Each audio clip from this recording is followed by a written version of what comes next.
I've not really heard of a lot of people talking about puberty trauma. And also there's not really a lot of people talking about the trauma of our own birth. If it's something you can't remember, again, that's not an easy one to go and find somebody to help to work on that. If you don't remember it, you don't realize it's there until it shows up in something like tocophobia. And so what I've observed is this, the continuation, almost like the stacking of trauma, if you like. And then if it's still not addressed, then maybe this explains why during perimenopause, women ramp up again with more anxiety, because now it's the signaling of the end of the reproductive cycle.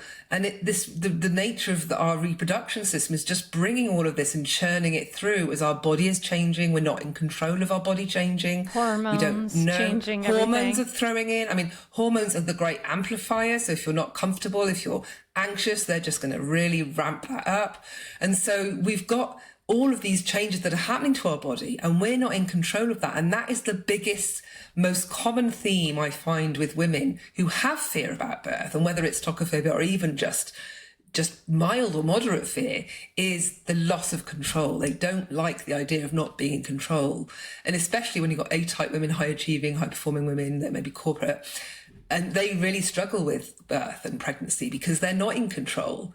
And again, when we think about how our body changes throughout the whole of our reproductive cycle, we're not in control of any of that. When you get pregnant, you don't know if you're going to be big, if you're going to carry it around the front, if you're, when you're birth, you don't know any of it. You've just got to go in blind. And that is very unsettling.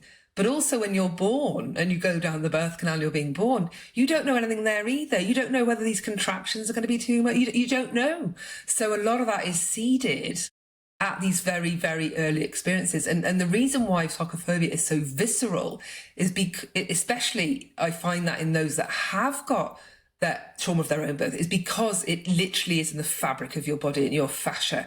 It's just so embedded with it. It's an emotional blueprint, which is why it's pre-verbal. You don't know it's there. You don't realize it, but you feel it, which is why you can't hold a baby. You can't even talk about it. Huge avoidance around all of that because it's not even entering your conscious mind. Like I didn't even know, like how could I have not spoken about babies to my long-term partner at 36? Like, how did we not even have that conversation? Yeah, well, that's because I was in massive avoidance. Like, I was doing a very good job, but I didn't even realise I'd done it. And so this is why there are so many women out there that have it, and they don't know they have it because they don't know it exists because it's got such poor awareness. But they just think, well, I'm just not maternal. I don't think I'm going to have kids. And that might be true. Maybe they want to be childless. Maybe they don't want kids. But, maybe they also say, well, I'll probably foster or I'll baby surrogate, but I know not my own. And that's a big clue right there, right? Because, you want to be a mother, but you don't want a biological child. But so there's lots of clues